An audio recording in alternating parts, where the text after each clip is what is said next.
आप ये बात जानते हो कि ऑस्ट्रेलिया के अंदर 11,000 प्लस बीचेस हैं? और एक और फैक्ट, दुनिया का third most popular study destination भी वही है। और यहाँ अगर आपके एग्जाम्स में आपको डी आए तो ये घबराना मत, क्योंकि उसका मतलब होता है डिस्टिंक्शन। हाय गाइस, मैं हूँ Kanishka, mentor at class 24 study abroad, और आज आप समझ ही गए होंगे हम डिस्कस करने वाले हैं ऑस्ट्रेलिया के बारे में, ऑस्ट्रेलिया के फैब इनटेक के बारे में, क्योंकि वो सबसे नियरेस्ट है अभी। और वहां पे आपको क्या कोर्सेज मिलेंगे, क्या उसका वीजा प्रोसेस रहता है, क्या स्कॉलरशिप है, क्या कॉस्ट है, और जो भी उनकी लेटेस्ट अपडेट है वो सारी चीजें आज हम देखेंगे। ऑस्ट्रेलिया हर साल लाखों इंटरनेशनल स्टूडेंट्स का ड्रीम डेस्टिनेशन है, और रीजन इसका बहुत सिंपल है, क्योंकि यहाँ पे टॉप रैंक यूनिवर्सिटीज है, G8 है, ये आपको पता है। ऑस्ट्रेलिया काफी सेफ है, और यहाँ पे आपको पार्ट टाइम वर्क ऑप्शन भी मिलते हैं।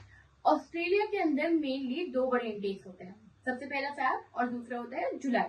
बाकी कंट्रीज के हिसाब से जहाँ पे सितंबर इंटेक इनका मेन इंटेक है, यहाँ पे फैब और जुलाई दोनों ही इक्वली इंपॉर्टेंट है। फैब इंटेक सबसे पॉपुलर है क्योंकि इसमें मैक्सिमम कोर्सेज अवेलेबल होते हैं और डिमांड भी हाई होती है। कुछ यूनिवर्सिटीज अक्टूबर नवंबर में भी इंटेक देती है, लेकिन फैब इंटेक सबसे बड़ा अपॉर्चुनिटी है। अब बात करते हैं कोर्सेज की, तो फैब इंटेक में बहुत वैरायटी आपको मिलती है, जैसे कि बिजनेस और कॉमर्स के फील्ड्स में, जैसे आप अकाउंटिंग के लिए जा सकते हो, फाइनेंस के लिए जा सकते हो, मैनेजमेंट के लिए जा सकते हो। स्टेम और टेक्नोलॉजी में अगर आप देखोगे तो आपको वहाँ पे computer science, IT, data analytics और इंजीनियरिंग जैसे अच्छे कोर्सेज मिलते हैं। हेल्थ और साइंसेस वहाँ पे काफी फेमस है। नर्सिंग अगर आप करने जा रहे हो, बायोटेक्नोलॉजी अगर आप जा रहे हो, इन्वायरमेंटल साइंस जा रहे हो, तो काफी अपॉर्चुनिटी आपको मिलेगी।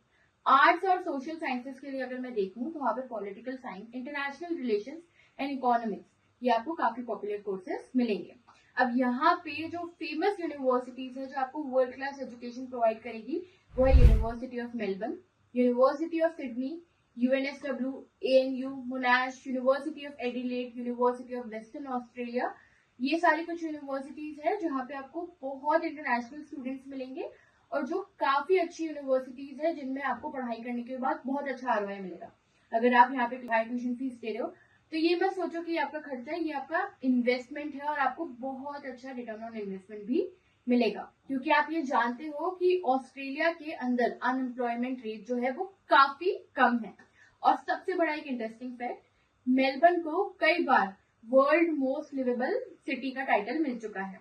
तो आप ये समझ सकते हो कि ऑस्ट्रेलिया के अंदर अगर आप पढ़ाई करने जा रहे हो तो काफी अच्छी अपॉर्चुनिटीज आपको मिलेगी। अब अगर मैं वीजा प्रोसेस के बारे में बात करूं, हम वीजा प्रोसेस को थोड़ा सा समझते हैं, जो थोड़ा सा ऑस्ट्रेलिया का कॉम्प्लिकेटेड है। कॉम्प्लिकेटेड तो नहीं, लेकिन काफी रिजेक्शंस आपको ऑस्ट्रेलिया वीजा के मिलते हैं, तो इसको एकदम ध्यान में रखना बहुत जरूरी है। डॉक्यूमेंटेशन, अगर आप खुद अप्लाई कर रहे हो, खुद भी अप्लाई कर रहे हो, तो डॉक्यूमेंटेशन किसी और से करवा लेना, एक बार अपने डॉक्यूमेंट्स वेरीफाई करवा लेना बिफोर अप्लाइंग। अब इसके लिए आपको क्या क्या चीजें जरूरी है, सबसे पहले आपके पास कंफर्मेशन ऑफ एनरोलमेंट होना चाहिए, जिसको अपन COE कहते हैं आपका, वो मैंडेटरी है। IELTS स्कोर आपके पास होना चाहिए, PT होना चाहिए, जो भी आप इंग्लिश टेस्ट स्कोर दे रहे हो। प्रूफ ऑफ फंड्स बहुत मैंडेटरी है यहाँ पे। GT स्टेटमेंट एक आपको मिलता है, वो भी आपको चाहिए होगा, और overseas student health care cover भी चाहिए होगा। ये सारे डॉक्यूमेंट्स काफी इंपॉर्टेंट है, काफी ज्यादा आपको अच्छे से इन्हें देख के अप्लाई करना पड़ेगा। अब रिसेंट अपडेट ये है कि स्टूडेंट वीजा फीस अब बढ़कर अप्रोक्सीमेटली 1600 ऑस्ट्रेलियन डॉलर्स हो चुकी है, और गवर्नमेंट ने 2026 के लिए इंटरनेशनल स्टूडेंट्स कैप को 2,95,000 तक इंक्रीज कर दिया है। डिमांड काफी हाई है, इसलिए बेस्ट एडवाइस ये है कि डॉक्यूमेंट्स को रेडी रखो और जल्दी से जल्दी अप्लाई करो, टाइमलाइन बहुत ज्यादा जरूरी है। अब बात करेंगे यहाँ पे खर्चे की, एक्सपेंस की बात करते हैं। तो ट्यूशन फीस डिपेंड करती है कोर्स और यूनिवर्सिटी पे, लेकिन एवरेज अगर आप बैचलर्स और मास्टर्स के लिए देखते हो तो यहाँ पे आपको 15,000 से 35,000 ऑस्ट्रेलियन डॉलर पर ईयर के बीच पड़ जाता है आपका। अगर मैं ट्यूशन फीस की बात करूँ तो लिविंग कॉस्ट जो है वो अप्रोक्सीमेटली आपको 1,400 से 2,500 ऑस्ट्रेलियन डॉलर्स पर मंथ का कॉस्ट आता है। अब मैं इसके अंदर रेंट इंक्लूड नहीं कर रही हूँ, ये एक्सक्लूडिंग रेंट है। अब यहाँ पे सिडनी और मेलबर्न जो है वो थोड़ा सा एक्सपेंसिव है, अगर आप कोई रीजनल सिटी चूज करते हो तो वहां पे आपको थोड़ा कम पड़ेगा। अब ऑस्ट्रेलिया स्कॉलरशिप भी प्रोवाइड करती है, मोस्टली यहाँ पे आपको मेरिट बेस्ड स्कॉलरशिप्स मिलेगी। यूनिवर्सिटीज इंटरनेशनल स्टूडेंट्स के लिए स्कॉलरशिप ऑफर करती है, जो आपके एकेडमिक रिकॉर्ड, इंग्लिश स्कोर्स और एप्लीकेशन टाइमिंग पे डिपेंड करती है। अब यहाँ पे ये टिप ये है कि अगर आप जल्दी अप्लाई करते हो तो आपको ज्यादा कंसिडरेशन मिलती है, तो इसलिए टाइमली अप्लाई करना बहुत जरूरी है। ऑस्ट्रेलिया का एक बहुत ही बड़ा प्लस पॉइंट है उसकी वर्क अपॉर्चुनिटीज, जिसके लिए काफी बच्चे जाना चाहते हैं। वहाँ पे आपको जो वर्क टाइम मिलता है वो मिलता है 48 आवर्स पर फोर्टनाइट। वहाँ पे आप ये काम कर सकते हो अपने सेमेस्टर्स के ड्यूरिंग, और वेकेशंस में आप फुल टाइम काम कर सकते हो।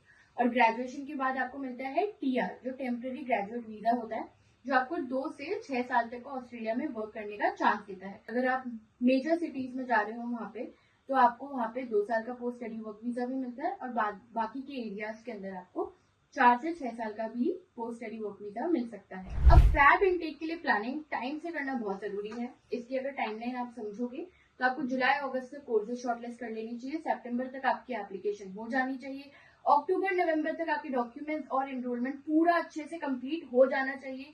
दिसंबर में आप वीजा अप्लाई करोगे और अपने हेल्थ चेकअप्स करवाओगे। जनवरी में आपका वीजा अप्रूव करके आता है, तो उसके बाद अपने जो भी ट्रेवल प्लान है वो फाइनलाइज करोगे, और फैब में आपका कॉलेज स्टार्ट हो जाएगा। अगर आपने अभी भी अप्लाई नहीं किया और आप टाइमलाइन से थोड़ा सा लेट हो या अप्लाई करना चाहते हो फैब इनटेक के लिए, तो अभी भी राइट टाइम है, आप अप्लाई कर सकते हो। हमारी टीम से कनेक्ट करो, नीचे दिए हुए डिस्क्रिप्शन लिंक में फॉर्म फिल करो, या फिर डायरेक्टली कॉल करो, जिससे आप अपने प्रोसेस में कहीं भी अटकोगे नहीं, और टाइमली आप अपने फैब इनटेक के लिए अपना पूरा प्रोसेस कंप्लीट कर सकते हो। तो ये था पूरा complete guide Australia Feb intake के बारे में। अब यहाँ पे courses, universities, visa, cost, scholarship, ये सब हमने थोड़ा समझा। अब अगर आपको डिटेल्ड इन्फॉर्मेशन चाहिए या एक प्रॉपर काउंसलिंग सेशन चाहिए, तो for a free counselling session आप अवेल कर सकते हो। वो नीचे डिस्क्रिप्शन लिंक में अपना फॉर्म भरो या डायरेक्टली भी कॉल कर सकते हो, तो हमारे काउंसलर्स आपकी हेल्प करेंगे पूरा समझने में कि आपके लिए बेस्ट यूनिवर्सिटी कौन सी है, कौन से कोर्स के लिए आपको जाना चाहिए, या आपको कोई भी और डाउट है आप मुझे कमेंट सेक्शन में बता सकते हो। अगर आप चाहते हो मैं किसी और टॉपिक पे वीडियो बनाऊं, तो आप मुझे वो भी कमेंट सेक्शन में बता सकते हो। तब तक के लिए थैंक यू सो मच, और मिलते हैं अगली वीडियो में।